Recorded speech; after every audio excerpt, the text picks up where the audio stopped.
What's up mga ka-rides? Ito na po, natuloy na yung aking rides from Manila, San Pedro Laguna to Mindanao. Patungo po ako ng Siargao, sa Mindanao po ito. Medyo malayo-layo po yung biyahe ko, kaya ito, solo ride po ito mga ka-rides. Ito na po ako ngayon sa part ng Quezon, Pabicol. And ito po yung tinataha ko ngayon. Pabicol na po ito mga ka-rides. Bali, sobrang antok ako dito sa rides na to kasi umalis po ako ng Laguna 2:30 ng madaling araw, halos wala pa akong tulog nung umaga, kaya yan bumabaybay ako sa gilid for safety kasi medyo mabilis ang mga sasakyan na dumadaan dito mga kasabayan ko, kaya yung daan sa right side hindi po kagandahan, maalog po, talbog, tsaka yung mga dadaanan kong daan sa Quezon Province kailangan nyo talaga magdahan-dahan mga ka-rides kasi hindi siya makinis. Marami siyang lubak-lubak. Kaya ang takbo mo dapat pag dumaan kayo ng Quezon Province, tama lang. Huwag masyadong mabilis kasi malubak po lalo kung may angkas kayo. Kaya ito, tip ko lang sa inyo mga ka-rides, kung maligaw man kayo ng Quezon Province papuntang Bicol, yan, siguradong napaka pangit ang daan, hindi pa maayos yung iba dyan kasi ginagawa pa lang. Dito naman sa part ng Bicol, medyo okay na, rough lang yung sa right side. Pag dito ka naman sa inner lane, medyo okay naman siya guys. Ingat-ingat lang talaga tayo sa pagbiyahe, lalo't solo ka lang, hindi mo kailangan magmamadali. Yan, napakasaya at enjoy yung rides ko dito guys kasi first time ko mag long ride, and then ito tinataha ko yung kahabaan ng Bicol patungo ng Sorsogon. Ang haba ng biyahe ko guys, 17 hours from Laguna to Matnog Port. Yan po yung tagal. So sa takbuhan ko na 60, 70, 50, yun yung bilis na takbo ko guys. Kaya medyo matagal-tagal talaga ako kasi sobrang antok ko, wala naman akong kasama. Pag nagpahinga naman ako, medyo syempre sulit, tagal din, mga 13 to 15 minutes ang pahinga ko. Yan, dito na po ako niyan sa Bicol. Yan yung Vulcan Mayon, natanaw ko na. Sobrang antok, pahinga muna tapos picture ako diyan. Yan. Kasi minsan ko lang madadaanan tong lugar na to. At yan. Tuloy-tuloy na po yung biyahe ko nito mga ka-rides. Sa bandang unahan papahinga ako dito kasi nagugutom ako. Yan, mga kasabayan ko yan mga ka-rides. Marami rin palang pauwi ng Mindanao to Visayas. Hindi lang pala ako ang umuwi na nagsusolo rides. Yan. Ang sarap sa pakiramdam na pumupunta ka sa isang lugar at hindi mo alam, yun, mailibot mo yung lugar na dapat mong puntahan. Yan, sulit na yung pagod, yung puyat, kahit na sobrang antok sa biyahe, makita mo lang yung mga tanawin na nakakabigani sa ating mga mata, sa mga kapwa kong biyahero, mga riders dyan. Diba ganyan tayo pag nakakita tayo ng magandang tanawin, lalo na kung overlooking at mga kilalang lugar, tayo nabibighan ng ating mga mata. Tapos syempre, once in a lifetime nga lang natin makikita yung mga yan kasi kung hindi tayo nagbabiyahe, hindi natin makikita yan. Kaya sinusulit ko yung mga pagkakataon na nakikita ko po yung mga magagandang tanawin dito sa mga dinadaanan ko. Ito yung experience ko mga ka-ride sa pagbiyahe ko ng malayo. Sana walang mangyari sa akin na mga aberya. Sobrang bigat po yung karga ko dito. Nasa kulang-kulang 70 kilos po yung dala kong bagahe. Yung mga damit na pinaglumaan ko, ginawa kong pasalubong sa mga pinsan ko at kapatid ko. Ginawa ko siyang ukay-ukay. Ano po yung Vulcan Mayon, natatanaw ko na. Sobrang laki ng Vulcan Mayon. Isipin nyo, nasa kabila pa ako, tapos nga nasa kabila pa ako. Parang pag-ikot, bawat dinadaanan ko, natatanaw ko palagi yung Vulcan Mayon dito mga ka-rides. Ayan na po, medyo lumabo na yung camera ko doon kasi na siya, maambon. Pero hindi po ako huminto dito, tuloy-tuloy po yung takbo ko kasi may part kasi dito sa Bicol na muulan, sa unahan wala naman. Kaya yan, binibilisan ko yung takbo ko dito para lang yan, yung mga gasolina sa gilid, diyan nakasilong yung mga kasabayan kong biyahero din. Pero sila hindi ko sila makakilala mga ka-rides. Yan sila nagkakaputi na. Pero dinididma ko yung ulan. Tuloy-tuloy lang ako guys sa pagbiyahe kasi hinahabol ko yung oras ng biyahe at makaabot ako sa Roro. Hinahabol ko kasi na makarating ako ng gabi ng Matnog para pagdating ng umaga na sa port ng Alin na ako or ano man. Yan yung mga ka-rides, maganda na ang daan dito sa papuntang Sorsogon. Napaka solid, napakasaya, sarap sa pakiramdam na marating mo yung lugar na hindi mo ini-expect. Ito yung feeling ng long ride. Kahit solo rides lang talaga ako mga ka-rides, nai-enjoy ko siya. Nawala yung antok ko pag mga ganyang tanawin, makikita mo yung magagandang tanawin, mga palay. Sobrang lamig ang hangin dito mga ka-rides. Yan. Kaya sobrang saya ko dito. Tumatayo na ako sa motor ko nito. Ayan. Kaya ang gulo ng camera ko. Pasensyahan nyo na ako. Medyo hindi maganda yung establish ng holder ng cellphone ng camera ko sa helmet. Alam mo na, baguhan lang tayo sa vlogging. First time ko lang magaganito. Kaya nire-record ko lang siya mga ka-rides. Gusto ko lang mapanood ninyo, malaman din ninyo kung magkano yung magagastos ko dito sa biyahe na ito at gaano kalayo, yung ilang kilometers from Laguna to Mindanao. Kaya abangan nyo yung part 2 ng video ko. Doon yung malalaman kung magkano ang ginastos ko dito sa biyahe ko, kung magkano yung bayad sa Roro, magkano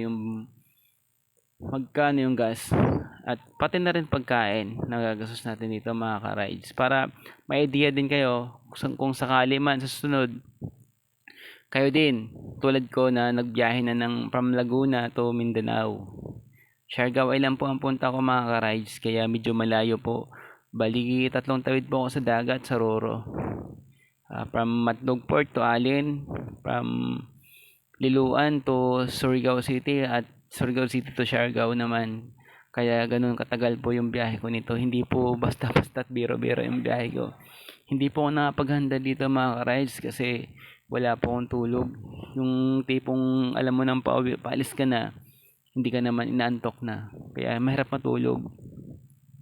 Kaya mas pinili ko na lang na magbiyahe padandahan. Medyo pa umaganda rin ako nang umalis ng Laguna.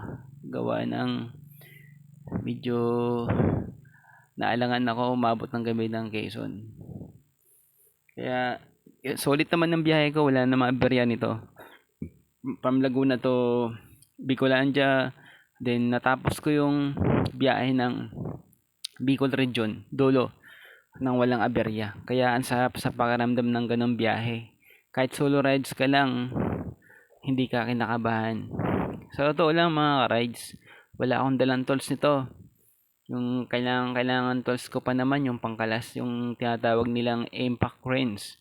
Wala pa akong dala dahil yung order ko 3 araw ay 4 na araw hindi pa dumating, kaya kinancel ko na yung order ko.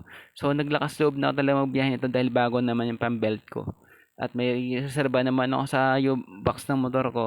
Kaya tiwala ako sa biyahe ko na walang aberya. Pero di inaasang pangyari, mayroon talaga. Di maiwasan. Kaya sa part 2 ng video ko, abangan nyo ako kung anong nangyari sa akin sa pagbiyahe ko from Manila to Mindanao, para mahandaan nyo rin kung kayo naman ang magbiyahe, alam na ninyo kung ano ang dadalhin ninyo sa biyahe ninyo. Tulad ko na long ride yung biniyahe ko, sana kapulutan nyo rin to ng aral at yung makukuha kayo dito ng anong experience ko sa pagbibiyahe ko ng malayo ng solo rides papuntang Mindanao. Kaya mga ka-rides, pagpasensyahan nyo talaga yung video ko, medyo ano siya, hindi siya kagandaan sa mata, magalaw kasi wala po akong 360, bago lang talaga ako, cellphone holder lang talaga ng helmet ang ginamit ko. Gusto ko lang makunan ng video yung biyahe ko. Ayan na po, nagpahinga na ako dito sa tapat ng Bulkan Mayon. Yan siya, sobrang ganda tingnan. Medyo malabo lang kasi at hindi siya naka-zoom. Pero malapit lang yan mga ka-rides. Yan, sobrang tuwid na ang daan dyan, papuntang Sorsogon. Yan. Ang sarap sa mata. Ang sarap sa mata, sabi ko sa inyo mga ka-rides. Sarap sa pakiramdam na narating mo yung isang lugar na, yun nga, hindi mo inaasahan, makakapunta ka doon. Kala ko sa panaginip ko lang magagawa tong long ride ng Manila to Mindanao. Although solo rides lang, hindi mo maramdaman yung inip. Ayan na mga ka-rides, yung mga vlog na yan. Sorsogon na yan mga ka-rides. Sorsogon, napakaganda ng view ng Sorsogon, lalo na yung ano nila dito mga ka-rides. Yung tawag dito, boulevard na tinatawag, napakasarap. Ang dami nag-walk and jogging yan, yung mga yan. Napakahaba pong boulevard na to. Nung araw dumadaan ako dito, wala pa yan. Kaya nagulat ako nung dumaan ako dito. Nung nakamotor na ako, sobrang sarap sa mata at pakiramdam. Nakikita mo yung aliwalas sa mata, presko. Kaya ang daming tao dito nagja-jogging, walking. Sarap sa mata ng makikita mo yung araw, lumulubog yung araw. Tapos yung sunset na tinatawag. Kaya sila dito, ang daming tao dito sa lugar ng Sorsogon. Kaya masarap maglibot ng Pilipinas, mga ka-rides. Dito pa lang sa bayan natin, sulit na yung marating mo yung mga ganitong lugar, tanawin. At parang nasabi ko, kahit hindi man tayo mayaman, makapag-ikot lang ng Pilipinas, napakasulit mga ka-rides. Yan. Sorsogon City na ito mga ka-rides. At malapit na ito sa Matnog Port.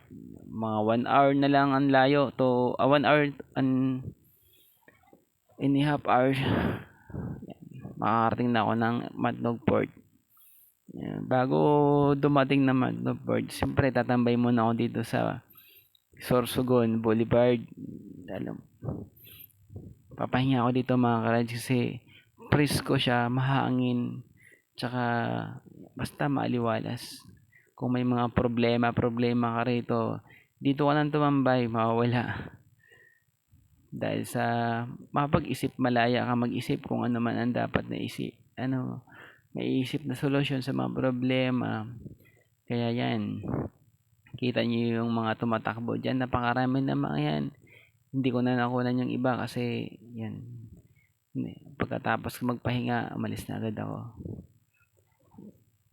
Kasi paggabi na ito mga rides, nasa oras na ito, nasa 5, alisin ko na ng hapon, paggabi na. Kaya dumating ako ng Matnog Port 7:23. So 2 hours pa mlaan. Ang layo pala. Isipin mo, Sorsogon City narating mo. Ito na yung padulo na ng Bicol. Ng North, ng Luzon. South Luzon. Yan, pumasok na ako dito guys. Yan, papahinga ako dito kasi yung motor ko medyo malalayo na tinakbo. Kailangan din talaga ng mga tulad natin motor na FI, scooter, hindi pwede siya pang babad sa maghahapon na takbuhan. So ito na nga po mga rides, dumating na ako sa Matnog Port. Ayan na. So ito actually umaga na ito mga rides. Kasi dumating ako ng gabi doon sa Matnog Port.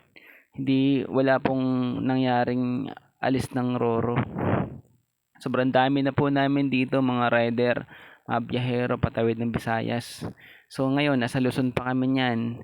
Nag-aantay kami na makasakay ng Roro. Pero okay na po, goods na po 'yan.